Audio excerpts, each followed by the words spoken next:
Let's spend a couple minutes talking about shapes and importance of using them inside of a web layout.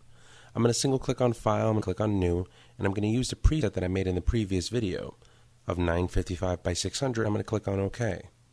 Once I have that set, I'm going to expand the Layers panel, and from here I'll create a solid color fill layer. Having that set, I'm not going to worry so much about the color here, but I am going to worry about organization. Double clicking on this and calling it Web Background. Now that that's set, I'm going to hold on the Shift key and single click on this folder icon to be able to create a group. And I'm going to name this group Background Elements. This is where I'm going to place all of the stuff that pertains to the background of a page.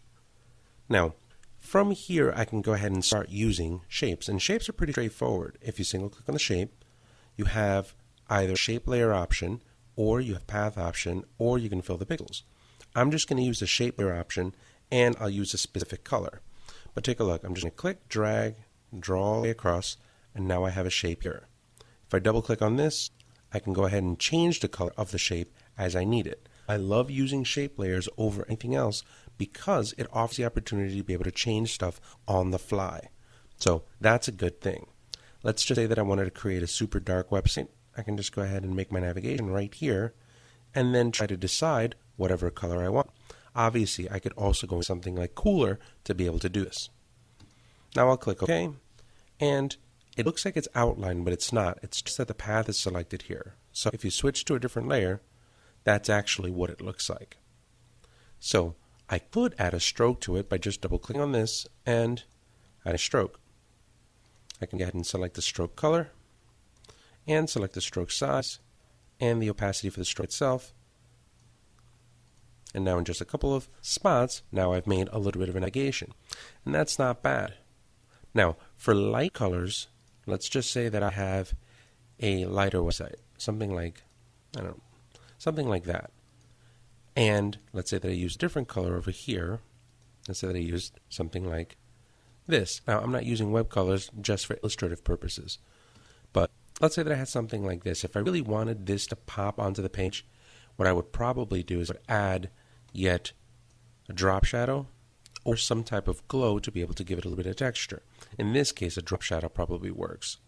I would go ahead and grab this and maybe work a little bit with the spread to be able to give this a little bit of dimension on the page.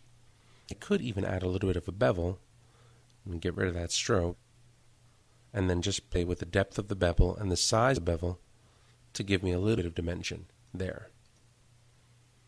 So what I also can do from here is I can use more than just a rectangle shape to be able to create a bar. I can use it to make the main container of a site. For example, here I have this bar, right? I can go and just transform this, and holding down the Alt key, just bring this in a little bit here, and let's just say that I drag this up and bring this up from top to bottom and hit the Enter key. Now I've set up the main container of a website, and these drop shadows and bevel don't necessarily work for me here. Get rid of the drop shadow, get rid of the bevel and the stroke, and now all I have is just an open shape. So this could serve as the background if I wanted to be able to see what a smaller container would look like on a background file. Let's switch this yet again, and what I'm going to do, I'm going to make this a really dark with a darker layout.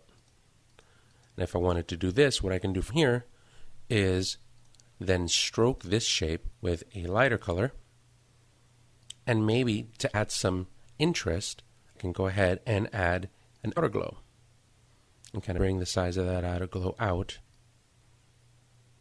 Let's say we'll really spread it, and then we'll decrease the size, and maybe we'll play with the opacity a little bit.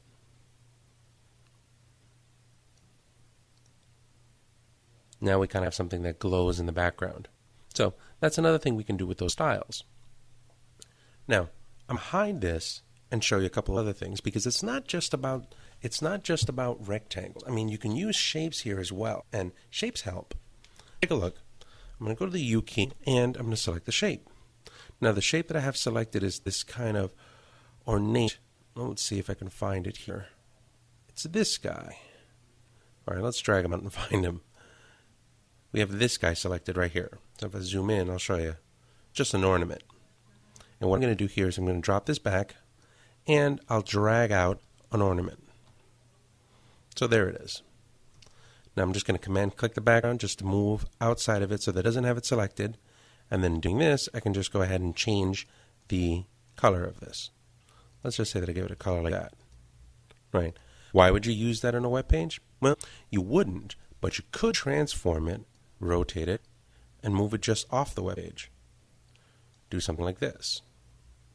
And make that a decorative element. Grab that, take the opacity, bring the opacity down a little bit. Just about there. Maybe then I can just hold on the Alt key, drag out another one, bring another one over here. Maybe even bring another one somewhere around here. What I'll do is I'll transform it so that I can use the bottom portion of it. Right? Sky's the limit, really, with these shapes. Now, this last one, I want to be very, very careful that it doesn't kind of go off the 600 edge here. So maybe what I would do here is just add a mask, and with a gradient from white to black, draw out so that it kind of fades out towards the end. That way, if I'm doing something and I wind up scrolling down the page, I'm not going to necessarily have a big chop that goes off the end. So now there's my center layout. I'm going to grab that center box and bring it all the way up, and maybe I can transform this down a little bit so that we can see the background graphics to that. Now, command clicking on the background shows me what the overall layout looks like. These are a couple of things that you can do when working with shapes in Photoshop to be able to simulate something interesting from a background layout. Now in the next video, what we're going to do is we're going to start working on an actual comp, taking that from conception inside of Photoshop into Dreamweaver.